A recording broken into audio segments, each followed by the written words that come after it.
waiting months for Netflix to quit stringing us along and renew Julie and the Phantoms. I mean, Bridgerton got renewed for a second season in less than a month, and honestly, I don't even like that show.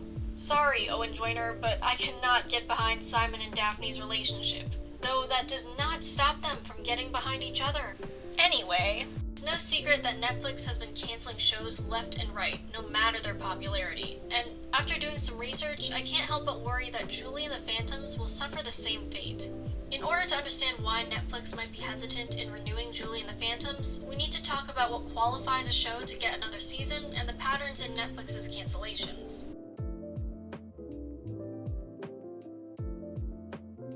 Netflix operates under a different cost model than the network shows we're used to. Network television is able to sell the rights to broadcast shows on other channels or streaming services.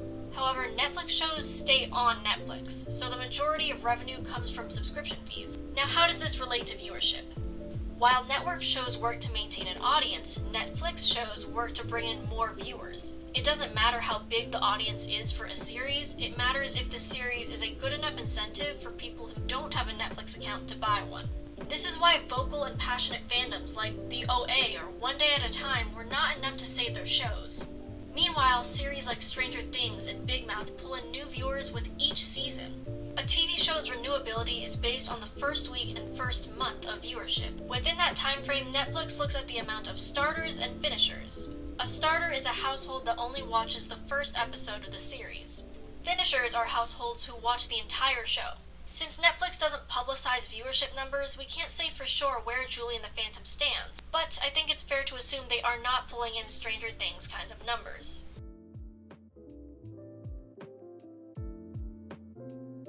Like I said before, Netflix uses a cost-plus model to determine whether or not the cost of a show justifies keeping the lights on.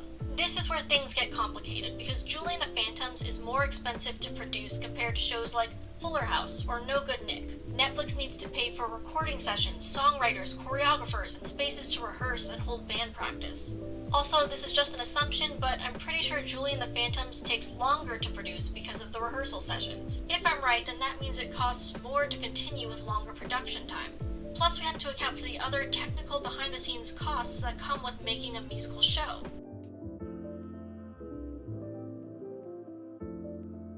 In case you haven't been on Twitter, you might have missed the outcry over Netflix's cancellation history. Basically, a lot of TV shows with LGBTQ+ representation are being canceled. Some of the more popular titles include I Am Not Okay With This, Everything Sucks, One Day at a Time, and Sense8. Now, obviously, Netflix doesn't just have the words erase all LGBTQ+ representation on their to-do list. At least, I hope not. But it's still concerning that Netflix easily canceled the few shows we had with representation. We need more characters like Alex in the media, and seeing this pattern does not ease my worries.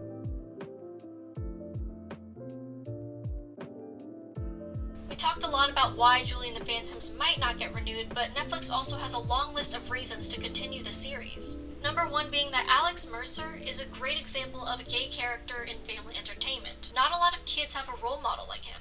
And from a business standpoint, Netflix also wins their corporate activism points, or whatever weird system they have going on over there. Number two, while Julie and the Phantoms may be expensive to produce, it also has a lot of revenue potential. Pre-COVID, Kenny Ortega envisioned the cast going on tour, selling merch, and breaking the bank. Of course, that didn't happen, but once concerts become safe again, Netflix has the opportunity to profit from tours. Not to mention, they'd be the first streaming service to do anything like this, which gives them a unique selling point.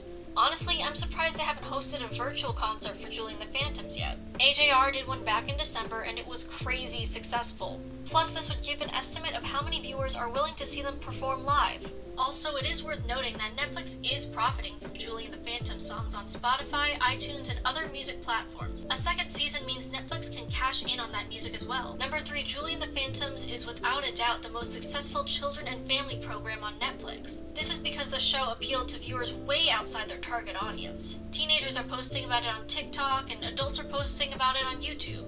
To put it into perspective, most Netflix stars in this genre have hundreds of thousands of Instagram followers. Meanwhile, the main cast of Julie and the Phantoms has 5.6 million followers put together. If Netflix wants to even think about competing with Disney Plus's family genre roster, they need to renew Julie and the Phantoms.